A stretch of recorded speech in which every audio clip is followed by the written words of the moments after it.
Hi, I'm Bob Vila. Welcome home again to our big construction project here in Dumbo, down under the Manhattan Bridge overpass in Brooklyn, New York. Today we're looking at some of the interior features that we're putting in some of these apartments, including something called a salsarine ceiling system. It's an acoustical ceiling, but it's a new approach. Also, we're looking at a different type of security latch for your front door. This is not a deadbolt, it's something new. Stick around. It's good to have you home again.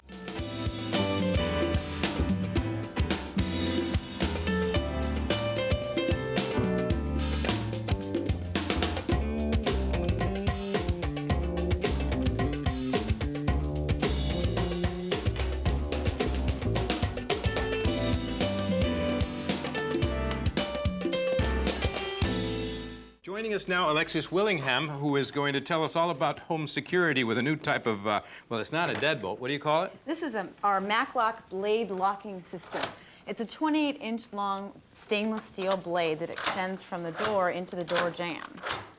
And it's operated by a regular deadbolt, but instead of a bolt coming out, you've got this blade. Yes, it operates with any of your standard deadbolt hardware, and it extends into the door jamb. It's developed to prevent the front door kick-in. Yeah, the burglar that just comes in and pushes it in, I suppose. Right. Now, who invented this? A gentleman with the last name of MacDonald. And that's why it's called the MacLock? Right. Okay. Now, is this something that a do-it-yourselfer can buy and install himself? Absolutely. Or herself? Absolutely. We can do the installation in under an hour. Uh-huh. And how much is it? $199 retail. That includes the lock and all the parts plus installation advice, or Correct. What? Yeah. Correct. Well, Billy Carmen is here to help us with the installation. You've already done part of it, right? You've got your template on. Yes, this is a router template. And the template comes with the lock when you order it. Yes. Okay, and then you make a first pass for the shallow cut. Okay.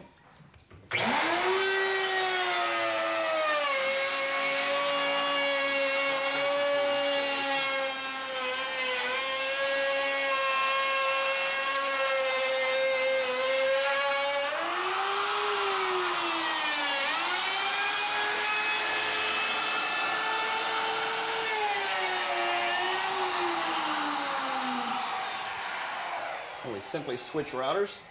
And now we'll make several passes with the deeper bit so that we can route out the slot. That's correct.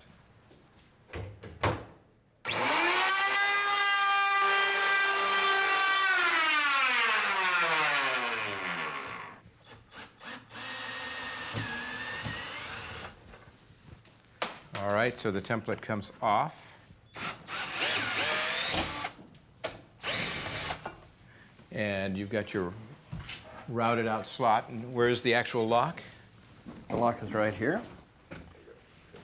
And here's the lock. It inserts into the slot that we've routed out.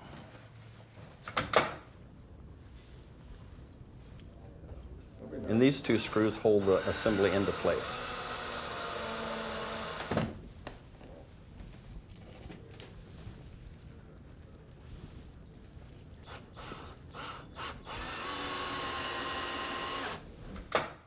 That.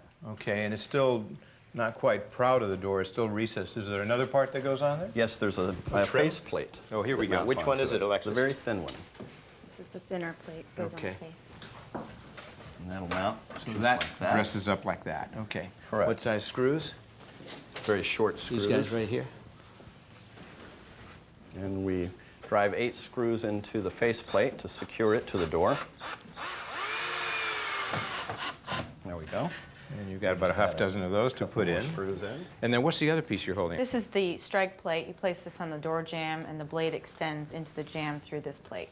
Oh, This is okay. how it fits on the inside of the door jamb. This one's a lot heavier. So Yes. that goes on the jamb, the blade Right. locks through there. Correct. And you're safe and sound. Thanks, Billy. Thanks, Alexis. Very Thank interesting you. product. Thank you very Thank much. you. All right.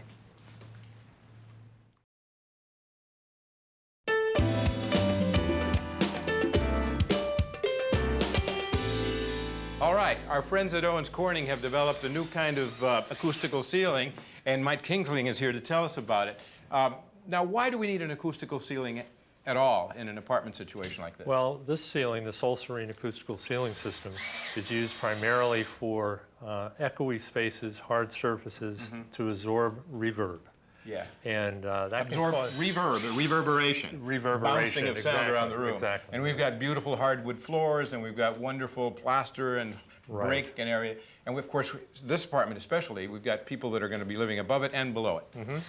It'll bring down the sound level within this space, kills the echo. It's like a high-performance acoustical ceiling system, but it's all monolithic. It ends It's up all looking one piece. one piece, seamless, wide-span fabric. Yeah, as the because final we've all finish. heard acoustical ceilings, Right. acoustical tile. Right. With the joints or the grid or Yeah, whatever. on the grid, and Yeah. it looks kind of like an office or the barber shop or Exactly. something. So here, what you're saying is it will be totally monolithic, one piece, no seams. Exactly. It's hard to believe. Yeah, it can So- go up to 16 feet wide. Right. What are they doing right now? Right now, they're putting in the track or the fabric retainer. And it's a tensioning track that goes around the perimeter of the room, and that's what holds the fabric. It has some hidden jaws in it. And what's it made out of? It's extruded PVC polymer. Okay. And if you look here, it goes against the wall. This is the part against the wall. Yep. And right here, they take the fabric and tuck it into these teeth, which see. allow the fabric in, but won't let it out very well, so they can create tension, and it stores in this channel. Right, so it stores right in there. Now, let's look overhead. They've already put in what I would say is some sort of compressed fiberglass. What is this product? That's an acoustical fiberglass panel. It has it's 1 inch thick in this case. It has a off-white matte finish to make the background behind the fabric sort of monolithic. But how does it differ from fiberglass insulation? It's a higher density, and it's made to absorb sound. It's very similar to a high-performance acoustical ceiling panel, either a wall panel or a ceiling panel laid in a grid. But these are sheets. They have only a moderate finish on them, and then the final finish, of course, is the fabric. Okay, so now they've got the stretcher almost completed. I'm sorry, I called it the stretcher. What did you call it? Fabric retainer, The retainer. tensioning The track. retainer, yeah. We have a lot of names for it. And then the next step will be to put the rest of this. The acoustical paneling, Acoustical and that's panel what's absorbing in the place. sound. Yeah. That's what absorbs the sound in the space. Now, one thing that you've had to do is you've had to make sure the electricians lower any electrical boxes. Right. And in this area, we're having track lighting installed, so they've also come down here and added some blocking. Exactly. 4 feet away in either direction. Right. And we've also got sprinklers in the building. So Right. here And you've those got were lowered also. a sprinkler had this been lowered. Right. And if you notice, the fabric actually stretches across about a ½ inch away from the So there'll be an airspace in between that. airspace. And that's the level that the fabric will be. Okay. So what's he doing over here? What he's doing right now is tucking a final trim piece. When we have an exposed edge, we put a strip of fabric up before we put the track retainer up, and then fasten it on, and then he tucks it in one side of the track. So Okay. when we get the big piece up, it'll tuck in, and you have a completely fabric finished edge. All right, and what we're doing here is we're finishing off the acoustical seating. That's exposed. That's exactly, because the rest of the area is the kitchen, and we didn't want to install it there. Now, it is fiberglass. Don't you have to worry about particles getting all over the air? They're not wearing any kind of face masks. Well, this fiberglass is a higher density. It also has a finish on it, so it doesn't have a lot of the loose particles that you normally get with a bad insulation. I see, sure.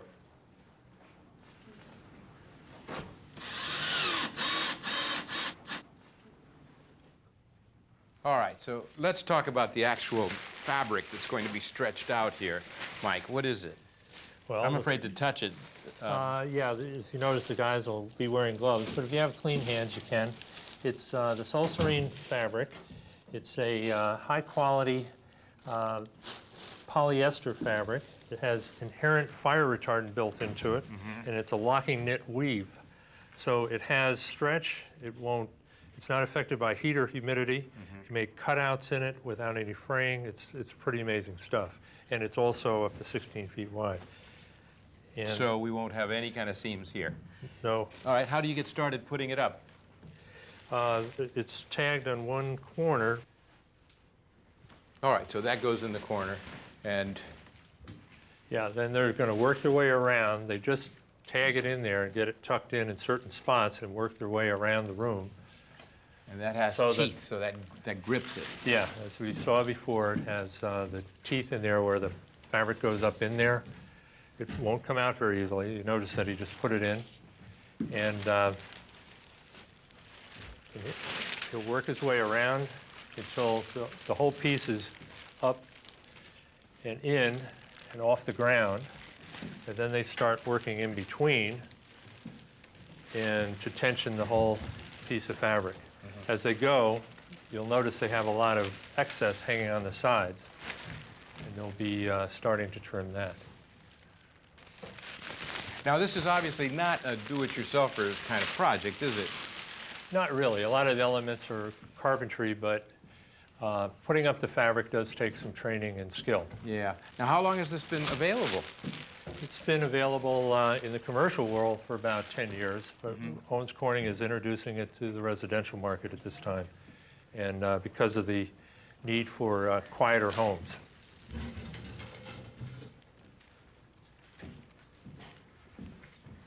And then what about the cost? The costs range from, and depending on the application and the situation, job conditions, whatever, somewhere between $8 and $12 a square foot installed. Okay, great. So right now, Dan is adding the stretch to it. You can notice the ceiling's starting to get flatter. And in a minute, he'll pull some out, and then pull on it, and then retuck, and that's how the ceiling is tensioned. Now, this is going to take them quite some time, but we can see the other side of the living room that's already been draped. And of course, the track lighting has already been put in place. Yeah, the electricians installed the track lighting. Now, you're a pretty tall guy, so you can touch it. Right. And we can see see it the moves give. just a little. There's the half-inch airspace that I mentioned earlier. Right. And if you look at it, it looks like a drywall or plaster ceiling. Yeah, I love the way it looks up against the old rustic brick wall. Right. It just allows about an 1/8 inch reveal where the tool tucks in. That's all been trimmed off. It's all stuffed in the storage channel now. Terrific. And it's nice and flat. Well, Mike, thanks for telling us all about it. Okay, great.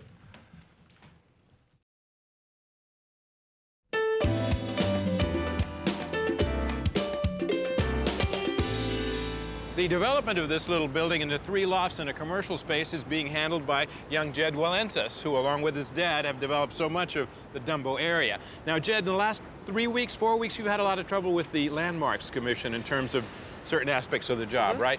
The building is a city landmark, and they had a lot of concerns, especially with the outside of the building. Well, the structure down here is a little bit out of plumb. That was one of their concerns. The 2 middle columns here are not original columns, and they're considerably out of plumb. And one of the things we requested of them was the ability to straighten them up. Yeah. And one of the issues was finding a way to do that without destroying the integrity of the columns, even though they weren't original like the 2 outside piers were. And you can see the joints are different and the brick is different. Okay. And what we agreed with them was, instead of tearing them down and trying to rebuild them with the same brick, which would be a tenuous sort of situation, we're just going to take the top brick out of each pier and cut 1 mortar joint down low and actually put a horizontal jack on them and just push them over so they're plumb. And that'll leave us with a much better product when we're done, when we install the finished storefronts. Okay, and then once that is completed, there's new steps on either side here, because there's 2 separate entrances. New steps on either side. That was obviously an issue as well, how that was handled. Ideally, we'll reuse the exact same material that's here. As you can see, the bluestone steps that are here are really shot. Right. So we're going to get new solid bluestone steps with brick infill behind, just the way this is done, and we'll replicate something almost identical on this side for the retail entrance. Okay, and we're hoping to have a bakery cafe installed there. Bakery cafe there with some in-swinging cafe doors. Okay. All mahogany storefronts painted to match the window there. And the window, we've got a dark green, which they've approved, right? That's correct. That's the historic dark green color. What else did they make us do there? They were concerned about a couple things. They were concerned about the glass width. And we have a lot of photographs from the original building, and one of the problems was that a lot of the windows in the original condition were very different. Right. So we had to choose one window to go with. Right. And there was a lot of debate about how to do that, and I think we're finally happy with this. So the windows, they were concerned about the casing, and we added a quarter round and a brick mold casing, a little OG on the outside, right, which we think matched the original casing that was here, that was sort of indicative of the general case. As I said, the wear and tear on the building, you weren't quite sure what was here, and there were a couple different conditions, so we sort of had to choose, and that was a bit of a negotiation with them as well. And the decorative lintels, and that's cast iron. And it's actually cast iron, yeah. and those We've put got paint painted. on it now. We've put paint on them. Though we did 2 different colors that they chose as samples. The sill we did one and the head we did one. They've chosen the one at the head. And all the sills and lintels throughout the building now will get repainted to match, to look like a brownstone. And of course, as brownstone trim, which was the intent. Which is the intent. And last question, what about this tapestry of brick? What's going to be done? There were a number of bricks we had to replace, and the new bricks don't match perfectly with the old bricks. Right. So there are a couple of things we do. We rough up the brick a little bit to give it a little old texture. Right. And then we actually stain the bricks to match the color. And you can see there's a sample that we did there, actually a couple different samples that we played with, and the landmarks people came out and we finally picked one of the samples. Which is the pointing that's been accepted? And the pointing that's been accepted is the area between the 2 windows towards the upper sashes in this middle area here. And that was actually probably the best area of old original brick anywhere on the building. Earlier last week, I got together with Alan Cox to learn about the staining process. Thanks, Jed. Thank you. We are looking at the work of a color specialist. The brick on our facade, much of it is new brick, and the only thing that matches the antique brick is the size. It's 8 1/4 inches. But if you look above the lintel up here, you'll see that the actual surface of it looks like a brand new water-struck brick. And when you walk across the street and look at the whole facade, it really reads like a patch job. So I'm about to interrupt Alan Cox, who's here hanging off the side of the building while the noisy buses go by.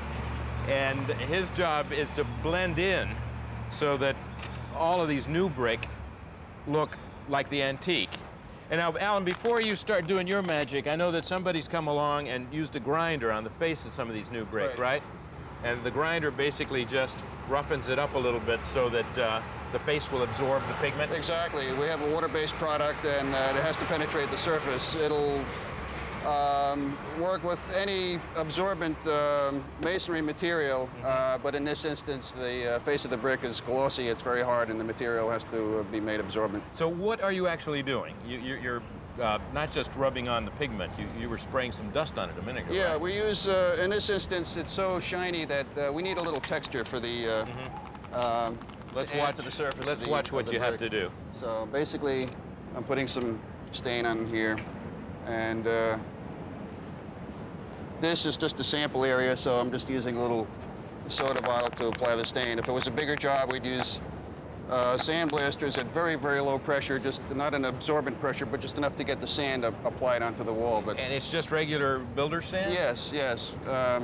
Basically, it's just giving a little texture to throw the light around a little bit, and it'll give it a more true color. It's a very artistic process. It can be pretty tedious, especially with sand application, and it's 2-inch brick, so we use a 2-inch brush. Right. So it can be pretty tedious. So and, you're only doing it to the brick, not to the mortar joints? No. Right.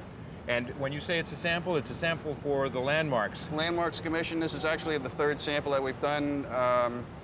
So this is just part of the process, and we want to get approval, and they want it a little bit redder and a little bit more orange, so that's what we're providing them another sample. Hopefully they'll approve it this time. All right, well, we'll let you get along with your work. Okay, thank you. Thanks.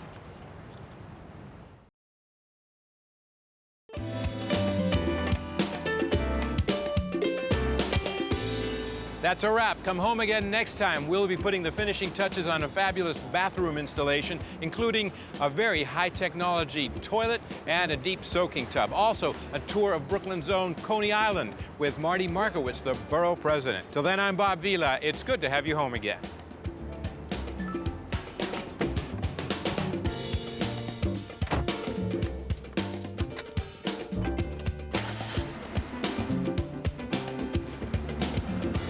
Visit BobVila.com for everything you need to get the job done right. You'll find Home Again highlights, interactive tools for planning your next project, and helpful how-to articles for every room in your home. BobVila.com, the ultimate home site.